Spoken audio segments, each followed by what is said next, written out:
Hi everyone, today is Tuesday, once else. Welcome to our weekly program Health Hub. Today we have a special guest. Her name is Ruth Boyd. Ruth is a nurse. She just finished her master in nursing education. She has more than 30 years of experience. She now actually is working in Beirut as assistant coordinator of health ministries at Middle East North of Africa Union and teach part time at the Middle East University. She has four boys and she enjoys so much teaching about health. That's why we invite her today to be with us. Welcome, Ruth. So the time is you. Let us know what you have for us today. And thank you. Welcome to Creation Life. Today we're going to be talking about activity and the benefits of activity and how activity can unlock a source of energy in you. So it's important to know that both the mind and the body need activity. Often we just think of physical exercise, right?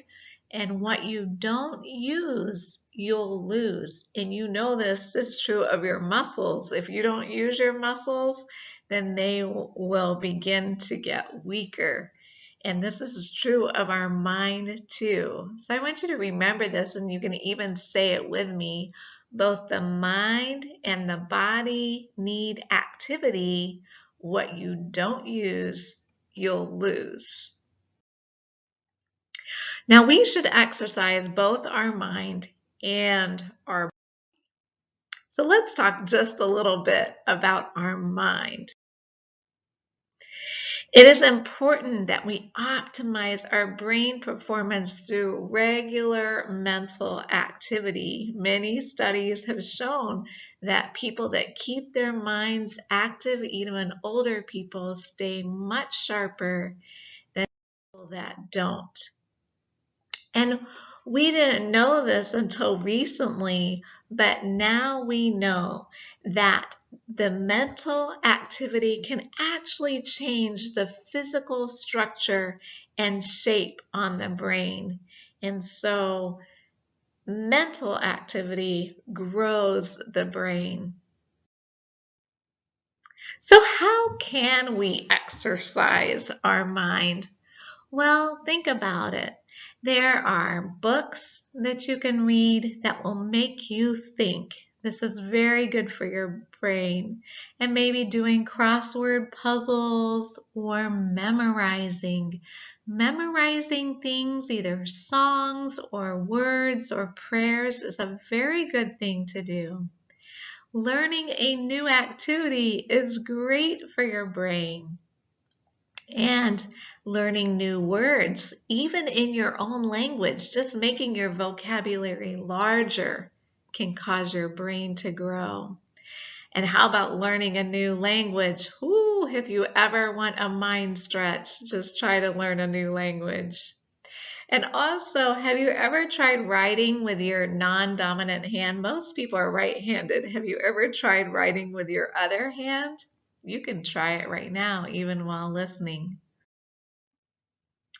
So let's practice using our mind. Even right now, you can try write your name with your other hands. And you could also just try to say good morning in a different language. I learned Indonesian. Selamat pagi. Selamat pagi. Try say that. That's good morning in Indonesian. So this week, I want you to commit to using your mind in a new way. What is something you learned today that you can take and you can do to stretch your mind and to help it grow? Welcome to this part of activity, how we can unlock a source of energy. We already learned about the importance of exercising the mind, and so now we're going to talk about the importance of exercising the body. And remember, what we don't use, we will lose. So it's really important. And as I said, we already talked about our mind, but for our bodies. For me, the reason why I want to exercise my body is because of all the health benefits, but also it helps my stress level come way down and helps my mental health outlook. So these are the benefits. It gives us more energy and less stress. Now, a study was done on a group of men, and what is so fascinating is that when it looked at their death rates or their causes of mortality, that people not exercising, low fitness, was the highest risk for death. It was higher than smoking, higher than having high blood pressure. So imagine the importance of moving. Also, many people get discouraged about exercise because they think that they have to be super, super vigorous, highly fit. But look at this chart. The difference between those that are highly fit and moderately fit is not that different. But the enormous difference between those that are low fit, that are not exercising at all, and those that are just moderately fit, maybe taking a brisk walk 3 to 5 times a week, is incredible. And so this should really encourage us that we don't have to be super fit. We just have to move. Even women that clean their house, that yellow bar there shows those are premenopausal women that are cleaning their home, being active. They have a 30% less risk of breast cancer than the women that are not cleaning their house premenopausal. Many of us sit for a long, long time. If you have a desk job, more than likely you are sitting for 15 hours a day. Imagine how much time you are awake in a day and how much of your time you spend sitting. It is worth looking at and calculating. Just by sitting too much, it will increase our chance of getting diabetes and of cancer. And so it's really, really important that we move. You know that we can move in chunks of time. We don't have to do it all at once. You can just walk to work for 10 minutes or at your lunch break, take a 10-minute walk.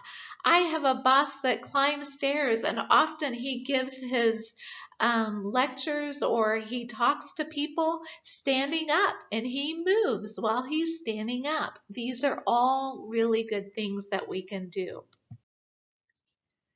So one way that you can know that you are moving with moderate intensity is that it should feel fairly easy to somewhat hard. And also you should be able to talk without being breathless, but you shouldn't be able to sing. So these are just some good gauges. I would like to challenge you this week. What can you do? Be thinking about it. What can you do to increase your activity level? Can you sit less? Can you walk?